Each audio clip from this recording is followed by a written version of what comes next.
Hello, welcome to Steadfast Homestead. I am Suzanne, where I talk about all things handmade, homemade, homegrown, and all the things that come with those skills. Today I'm going to give you a tour of our spring garden, which is mainly just the raised beds that we have going right now. When I talk about gardening, I will talk about our raised beds, and then I will talk about our ground garden. And the ground garden is obviously the garden that is level with the ground, that we till up and do most of our summer crops in there. So when I do spring gardening, it's usually just the raised beds because it can be very wet in the spring. It's hit or miss here. We're in Missouri, zone 6B. Last year was a very wet spring. The year before was not wet at all. This year has been a very wet spring, and so I'm glad that I have my crops in the raised beds because they are loving it because the raised beds drain so well. Everything that I have planted in there is thriving, and I was also very careful this year not to plant anything in the ground garden early because I just had a feeling that it might be a really wet spring, and it has been. And so that's good, so we're not wasting crops in the ground garden that would be rotted away. It is May 1st, that's the day that I'm filming here, and we still do not have our seed potatoes planted. I know lots of people would be like, oh my goodness, you're supposed to do that by St. Patrick's Day. I never follow that rule. I grew up with a father who told me to never follow that rule because they just rot in the ground. It's different here in Missouri. So no, I never plant by St. Patrick's Day on the seed potatoes. It's usually the middle of April that we have them in. I usually do not plant seed potatoes May 1st. It is a little late, but we are still going to plant them. As long as I water them throughout the summer, they'll be fine. So enough of that. I want to actually take you outside to our garden area and show you what we have going so far this year. All right, this is the raised bed area, and it's come a long way. I guess about 3 or 4 years ago, we just had 3 little raised beds, and we've added about every other year. So I always have what I call a greens bed, and here we have lettuce, which I just did my first picking yesterday for lunch salad for my husband for work. Lettuce is looking really good this year. I have noticed that on the really rainy years and also where our last frost is earlier, so like earlier on in April, I noticed that those are more wormy years. So I have been watching this lettuce. Last year it got really, really wormy, and we ended up not even using a lot of it. So far it's been good. Spinach. I don't plant a lot of spinach because we really just use it for smoothies for the most part, and the same with kale. I need to do a little weeding. So there's spinach and kale. We usually just use them for smoothies, and sometimes I will dehydrate them and grind them up and just have like a greens powder that sometimes I'll mix in with my scrambled eggs, just to give that boost of nutrition as the year goes on. But the thing with spinach and kale and lettuce is, honestly, there's only a few months out of the year where we don't have it, and that's usually like July, August, September, because I'll plant it again for the fall, and spinach is tough. It'll definitely survive some pretty cold freezes. So we don't really do much with it other than eating it fresh. Here is the peas, and it's kind of hard to see what kind of setup we have, but I have 4 short little rows of peas, and this is our trellis. They won't climb that high. All right, and here comes the broccoli. It's one of my favorite things to grow, and I'm really on a mission to grow enough broccoli for our family to eat in a year. It's not gonna happen this year, but I am definitely on a mission to do that. So here's one broccoli bed, and this is laying here because we're gonna work on covering it up this year to try to beat the cabbage moths. So to try to beat the worms. We just don't have it covered yet, and we need some clips for it. In the middle of the broccolis, we have some cauliflower, and I really like Chinese cabbage, which is these two right here and this one. Chinese cabbage is really good if you chop it up and saute it with some bacon and add a little bit of sugar to it. It tastes really, really good. So I plant usually 4 or 5 of those every year, just for a treat, honestly. And then here is the other broccoli bed. We spaced them pretty close together this year. They're about 12 to 14 inches apart. That's just something new. We're trying to utilize most of our space as best as we can. My husband is weed eating in the background, so I apologize for that noise.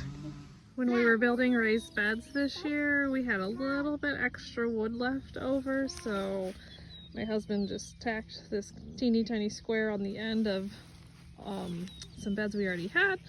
So here we've got a couple celery plants, and then I just filled in with some onions that I didn't have room for.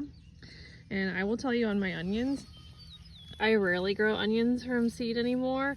I have been buying onion plants from Dixondale for the last couple of years, and I'm telling you, it is worth it. For the price you pay, it is worth it to not start them from seeds.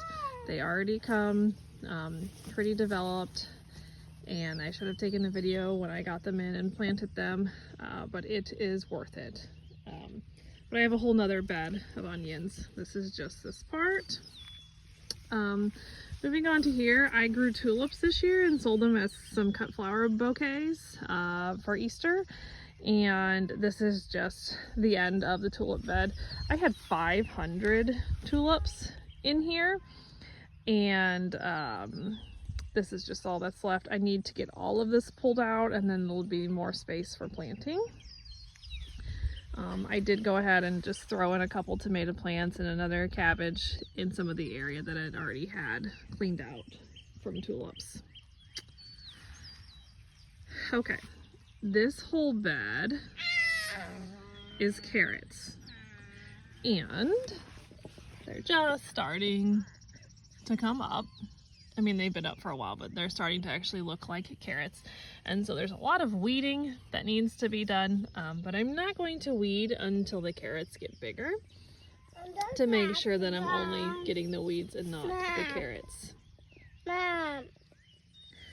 This bed is all spring flowers. I always like to do a bed of flowers just for fun. I had ambitions of wanting to be a cut flower farmer, a small scale one, but I've really kind of decided that that's not for me, and I just want to grow them for fun.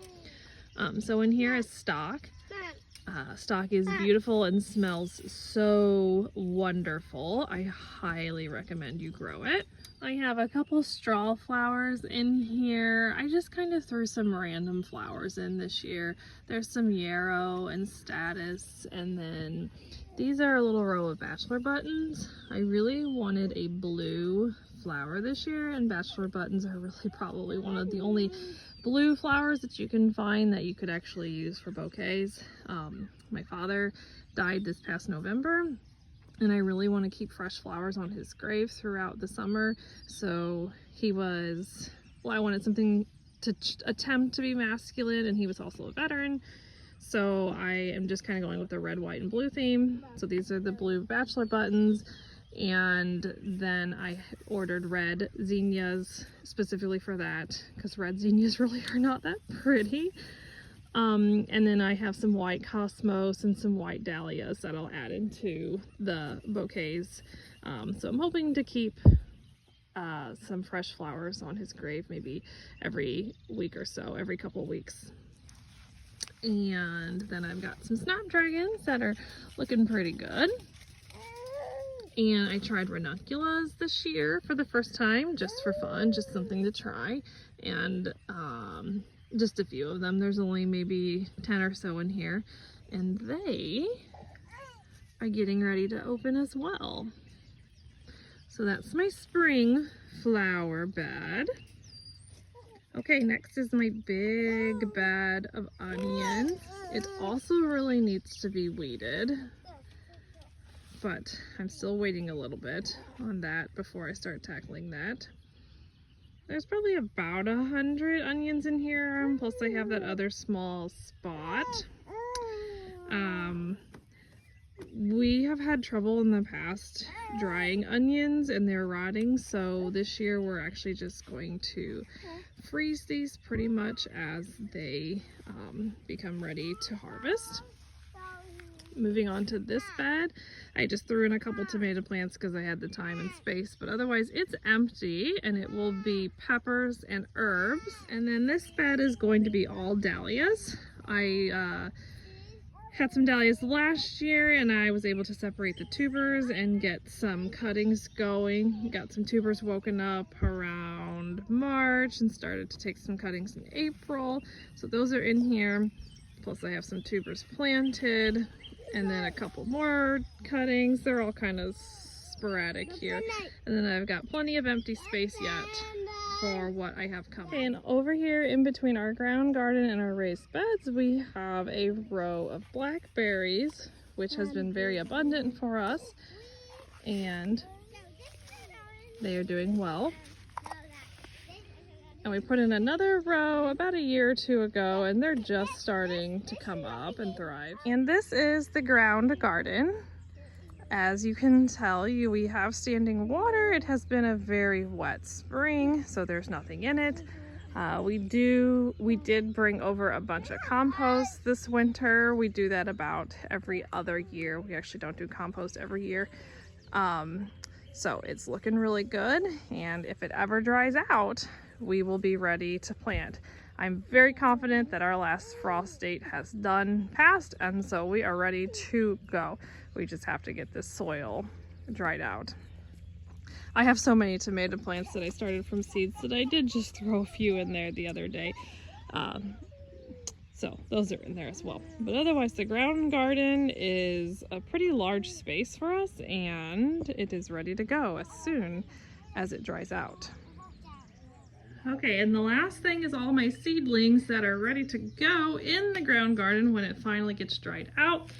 I have a couple trays of tomato plants. Big Beef is the variety that I rely on the most for the best tomatoes and the best plants. These other plants are some heirlooms that I'm doing just for fun. And I've got 2 trays that I planted of green bean seeds.